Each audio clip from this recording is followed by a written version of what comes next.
Hi everyone. In this video we'll be looking at working with typography options in Avada.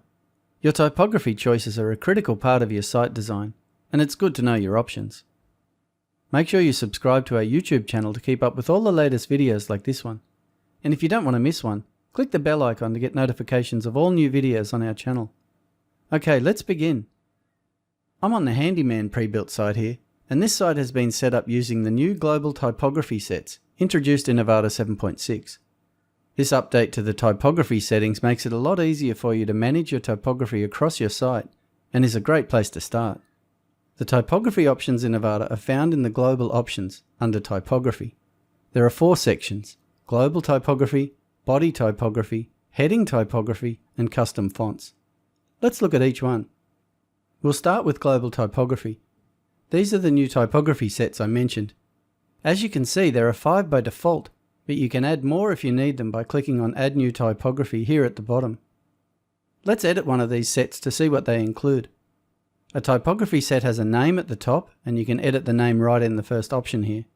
This one is called Headings, but you could call it Set 1 or whatever name you wanted. There is an option for the font family, one for a backup font, one for the font variant, the font size, the line height, the letter spacing, and a last one for text transform. The font is selected via the font family drop-down option. At the very top of this list you will find any custom fonts installed on your site. Then there are the standard fonts, or you can choose from the large list of Google Web Fonts. A backup font is good practice, and here you can only choose from the standard font sets.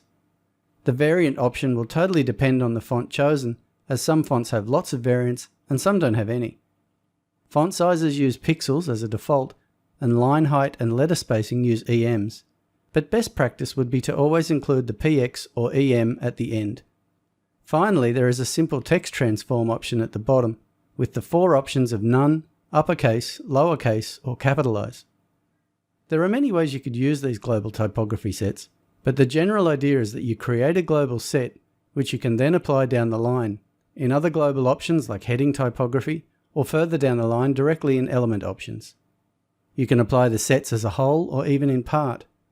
In this way you could set your site up in a way that if you change the font family or size etc. in any of your typography sets, the change would instantly ripple throughout your whole website for any elements linked to that set.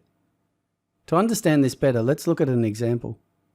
If we head to the heading typography section, we can see how this site has been set up. This section is of course where you control the typography for all the defined headers, from H1 through to H6, as well as 2 extras, the post title typography and the post title extras typography.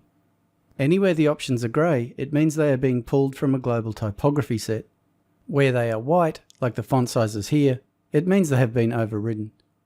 There are 2 ways to link the headings to the global sets.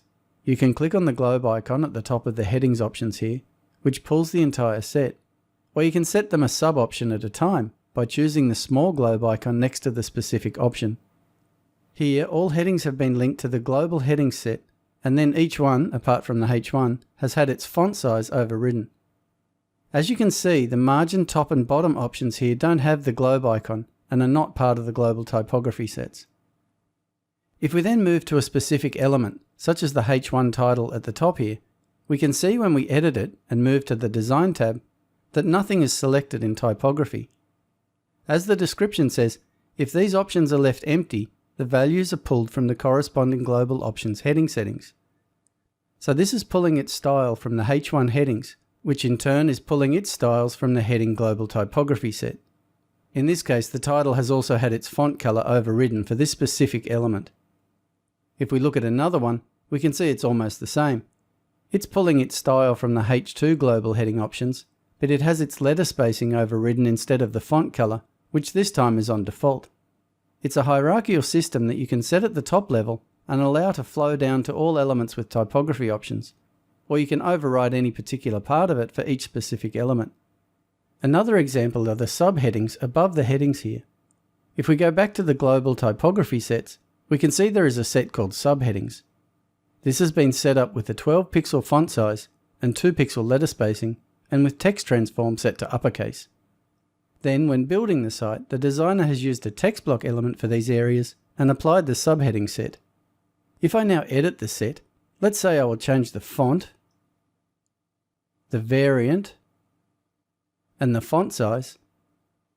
We can see that any elements connected to that set have instantly updated. A final example to show this feature is to head back to the Headings Global Typography set and change the font family here as well. If I select something quite different, like Mochi Pop 1, I can hear the designers groaning already, we can see the change instantly on any element that is pulling from that Headings Global set. In this case, we might also need to take the font size down a bit. Yeah, that's better. I notice the subheading above this has also changed, which tells me that this one is linked to the heading set as well. In this case, I might edit that, and on the Design tab, just pull the font family from the subheading set. You can link a full set, link just a part of it like this, or just set an option manually. So much flexibility. Just note that these changes, like other global changes, are not recorded in the history states. So it's always a good idea to take a backup of your global option sets before making big changes. Check out the How to Import and Export Avada Global Options video for more information on that. Okay, let's have a quick look at the body typography options. As we can see here, all the values are grey, which means the full body global typography set has been applied to this option. And the font and link colours have been tied to specific colours from the global colour palette. For more info on global colours, check the link below. If we come down to the element level and just edit this first text block element and go to the Design tab, we can see it's pulling the body text defaults, with the exception of a font override, as well as a colour override. If we just edit one further down, we can see it's pulling all default values from the body typography options, which in turn are being pulled from the body global typography set. Again, it's all about the hierarchy of options. Okay, let's return to the heading typography options and look at the last two sets, which control blog posts. The first one is the post title typography. As the name suggests, this controls the typography of all post titles, including archive and single posts. Under this, we have the post title extras typography. This controls all the single post title extras such as about the author, leave a comment, and related posts or projects. Both these have been set from the Headings Global Typography set and then had font size overrides, but you could of course make your own set for them if you wanted. Okay, the last tab in the typography section is the custom fonts section. After the introduction of Google Web Fonts, custom fonts are not as important as they once were, but if you want, here you can also upload custom fonts to be used on your site.